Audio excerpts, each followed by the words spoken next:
Hey Trinity family, it's Pastor Paul with my weekly update, and once again I'm returning to the Psalms. I feel like a broken record in some ways, but the Psalms have been such a place of solace to me and comfort over the past number of months. And so once again I come back to them, and I come back to them because of something I heard this past Tuesday from Psalm 80.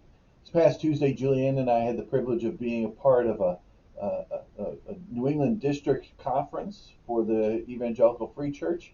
It took place down at Camp Spofford in Spofford, New Hampshire, and it was a 1 day conference really designed for pastors and their wives. And they had invited in a retired pastor and his wife who'd served 42 years at a church in North Carolina, and they just really spoke to us and ministered to us in a wonderful way, speaking to us from Psalm 80 on Tuesday morning. What was interesting to note is that the wife had been reading a book that I've recommended to you all, Open and Unafraid, by a former classmate of mine at Regent College, David Taylor. I still highly recommend that book if you're interested in digging into the Psalms. Open and Unafraid is a wonderful book. And the wife was sharing that this book has ministered to her as she's moved into the Psalms during this season of such uncertainty. And as they shared from Psalm 80, they directed our attention to Psalm 80, verse 1, which begins, "Give ear, O shepherd of Israel, you who lead Joseph like a flock." And right there, they just made the point that it is such a beautiful image to know the living God, our Father, as a shepherd. In this season that we are in, where there's again so much uncertainty and disruption, we need a shepherd guiding us and leading us as his flock. And then three times in Psalm 80, the psalmist writes, "Restore us, O God. Let your face shine that we may be saved. Restore us, O God." Three times it says that in this psalm, in the beginning, in the middle, and the very last verse. Restore us, O God.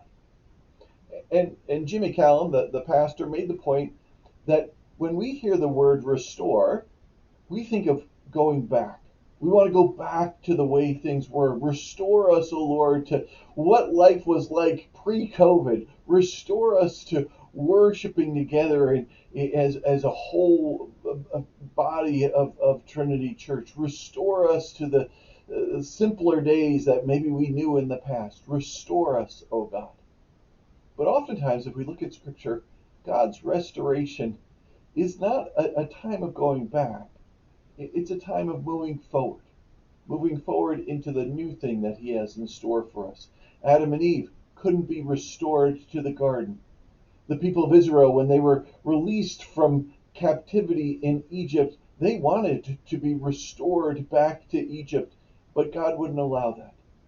Even the people of Israel, when they were sent into exile, yes, they were restored to the land, the promised land that God had promised to them. But even that restoration, the prophet Jeremiah says, "Behold, I am doing a new thing," God says. Even in sometimes going back to the land that was promised, God is doing a new thing. Restoration is a new thing. And that's true for us. This was a word of encouragement to me this week as we continue to move forward in whatever it is that God has in store for us.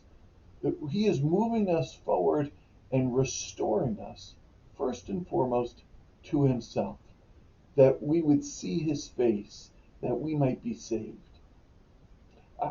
My prayer for us, most especially as I think of us as a church family, is a prayer for discipleship, that we would be growing even in this season and growing and seeing God's face. And my prayer is also that we would be growing in a desire to worship him. These are challenging times, to be sure. I am thankful that we have the options of remote worship, of worship parties, and the option of worshiping together Sunday morning at 44 Main Street. I would just ask that you really consider for yourself what is most fruitful and beneficial for you in your discipleship, in your walk with the Lord, in your being restored to him. What is most beneficial for you in worshiping Him. Some of you I know are taking very seriously the COVID concerns, and you are still self isolating, and you're growing in this season of self isolating and worshiping remotely. If that is you, continue. Continue. Be blessed. May you encounter God in fresh new ways in worshiping Him remotely.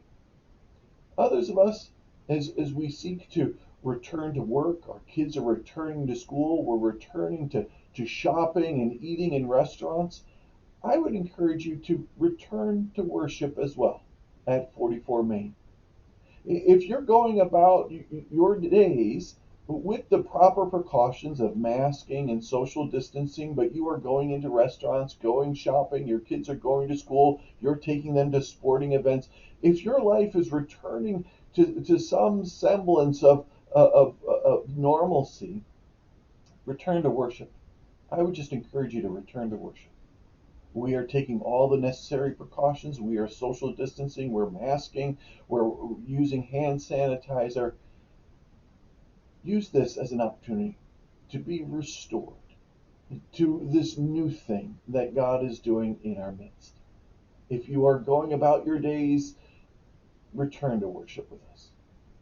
I just would offer that to you. If you continue to worship remotely, may you be blessed in that. May you be focused on Him. May you be singing with us and joining with us from start to finish of the whole worship service.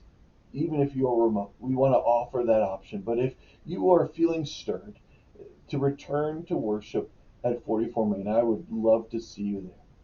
Be sure to register online through the webpage. Reserve yourself a spot, and hopefully you will join us either remotely in a worship party or in person Sunday morning. Be blessed. May the Lord restore us to Himself. May we see His face and be saved in these days. Praying for you, love you, and look forward to worshiping with you this coming Sunday. God bless.